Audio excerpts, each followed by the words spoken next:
आकाश मंडल में गोचरीय ग्रहों का संयोग कभी कभी कुछ क्षणों में ही हमारे जीवन में अनेक प्रकार की सफलताएं गढ़ देते हैं। कभी हमें अनेक प्रकार से शुभ फल देने का कार्य करते हैं और कभी कभी इन्हीं ग्रहों के प्रभाव से हमारे जीवन में अनेक प्रकार की समस्याएं उत्पन्न हो जाती है। 9 ग्रहों में शुक्र देव को सबसे अधिक शुभ ग्रह माना गया है। यह जीवन में सुख, धन, ऐश्वर्य, दाम्पत्य सुख, प्रेम, कला एवं वैभव के कारक माने जाते हैं और वर्तमान समय में धन की आवश्यकता किसे नहीं है। जीवन में किसी भी कार्यों के लिए धन की अत्यंत महत्ता स्वीकार की गई है। वर्तमान में वह मीन राशि में संचरण कर रहे हैं। 28 जनवरी 2025 को ही वह मीन राशि में प्रवेश कर चुके थे, जो उनकी उच्चगत राशि मानी जाती है और वहां पर वह 31 मई 2025 तक रहने वाले हैं। परंतु इस अवधि में शुक्रदेव बहुत अधिक सुखद परिणाम कहां दे पाए, क्योंकि वह तो वक्रगत अवस्था में आ गए थे।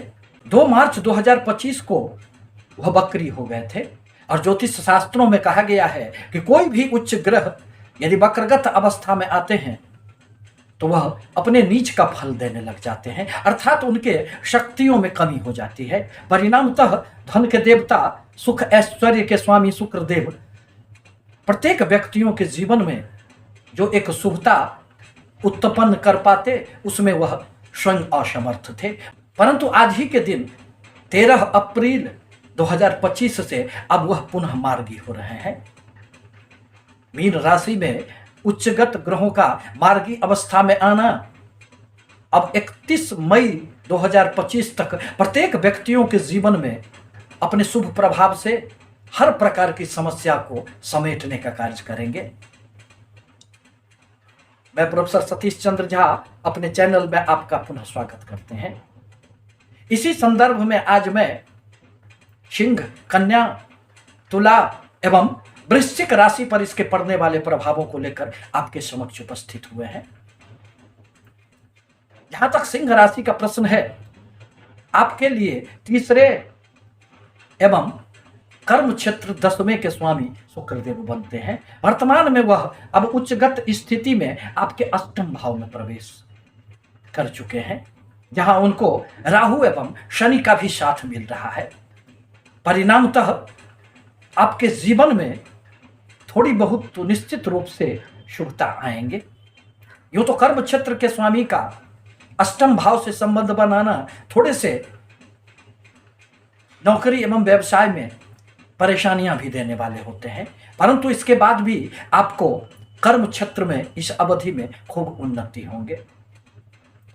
आपके व्यापार एवं व्यवसाय में किए गए हर प्रकार की योजनाएं अब सफल होगी और उसमें आपको धन लाभ निश्चित रूप से होंगे। इस अवधि में कोई शुभ समाचार भी आपको प्राप्त होंगे। इस अवधि में अप्रत्याशित धन लाभ की भी प्राप्ति निश्चित रूप से आपके जीवन को खुशियों से भरने का कार्य करेंगे। आपके सुख समृद्धि में वृद्धि होंगे। शेयर, सट्टे, लॉटरी इत्यादि से आकस्मिक रूप से खूब धन लाभ होंगे। छोटी छोटी यात्राओं का योग बनेगा, जो आपके लिए निश्चित रूप से सफलतादायक मानी जा सकती है। इस अवधि में गुप्त रूप से आपके बहुत सारे कार्य बनते नजर आएंगे, परंतु आवश्यक है कि किसी भी प्रकार के अनैतिक कार्यों अथवा अनैतिक संबंधों से आप बचकर रहें, अन्यथा आपके मान सम्मान में कुछ हानियां भी हो सकती है। अब जहां तक बुध प्रधान कन्या राशि का प्रश्न है, तो आपके लिए धन, कुटुंब, वाणी भाव के स्वामी शुक्रदेव बनते हैं और वह आपके भाग्य भाव का भी अधिपति माने जाते हैं। वर्तमान में वह आपके सप्तम व्यापार के भाव में उच्चगत अवस्था में आकर मालव्य योग का निर्माण करेंगे। शुक्रदेव की दृष्टि आपके राशि पर भी पड़ेंगे। परिणामतः इस अवधि में व्यापार में आशा से बढ़कर आपको सफलताएं प्राप्त होगी। अचल संपत्ति का भी इस अवधि में लाभ मिलेगा। साथ ही साथ कुटुंबों के साथ भी नजदीकियां बढ़ेंगे। आपके वाणी में एक सौम्यता देखी जा सकती है, जिसके द्वारा प्रत्येक कार्यों में एक गति आ जाएगी। अपने वाणी से आप प्रत्येक व्यक्तियों को अपने कार्य रोजगार में प्रभावित कर पाएंगे। दाम्पत्य जीवन में भी आपकी खुशियां बढ़ेगी। एक दूसरे को समझने लगेंगे, एक दूसरे से प्रेम की भावनाएं अत्यधिक जागृत होंगे। साझेदारों के साथ भी इस अवधि में आपको अच्छी निभेगी।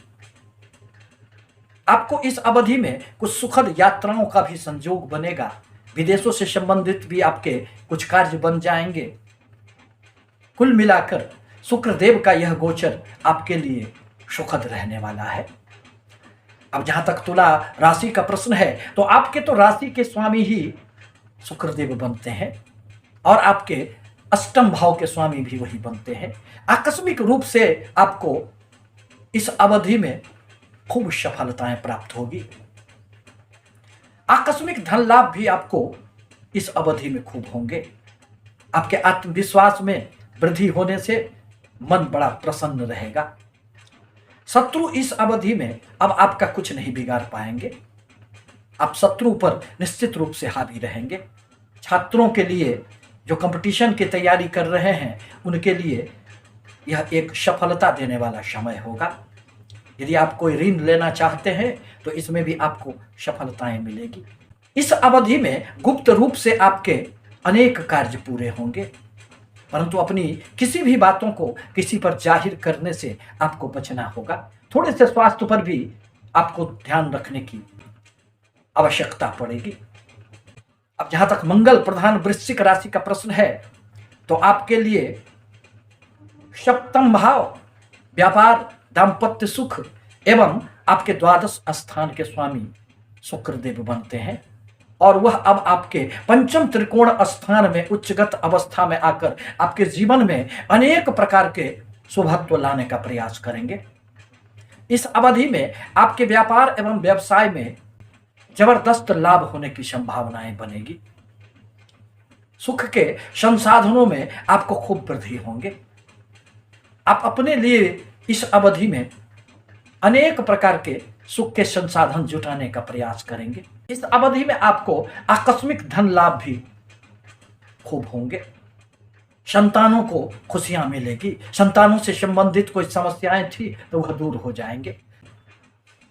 प्रेमी जनों के लिए यह तो एक वरदान साबित होगा। प्रेम में नजदीकियां बढ़ेंगे। किसी भी प्रकार के अहंकार की जो एक समस्याएं उत्पन्न हो जाती थी, शनिदेव के प्रभाव से वह दूर हो जाएंगे। आपके दाम्पत्य जीवन में, आपके व्यापार में, आपके साझेदारी के व्यापार में इस अवधि में आशा से बढ़कर सफलताएं मिलेगी, क्योंकि शुक्रदेव तो धन के कारक है और वह पंचम स्थान में आकर शेयर, सट्टे, लॉटरी इत्यादि से भी आपको खूब लाभ देने का प्रयास करेंगे। इस प्रकार कहा जा सकता है कि उच्चगत अवस्था में आकर शुक्रदेव मार्गी होने से प्रत्येक व्यक्तियों को अपना लाभ देने का निश्चित रूप से प्रयास करेंगे। आपसे निवेदन है कि हमारे चैनल को लाइक करें, सब्सक्राइब करें, ताकि मैं अपने विचारों से आपको सतत अवगत कराता रहूं। धन्यवाद।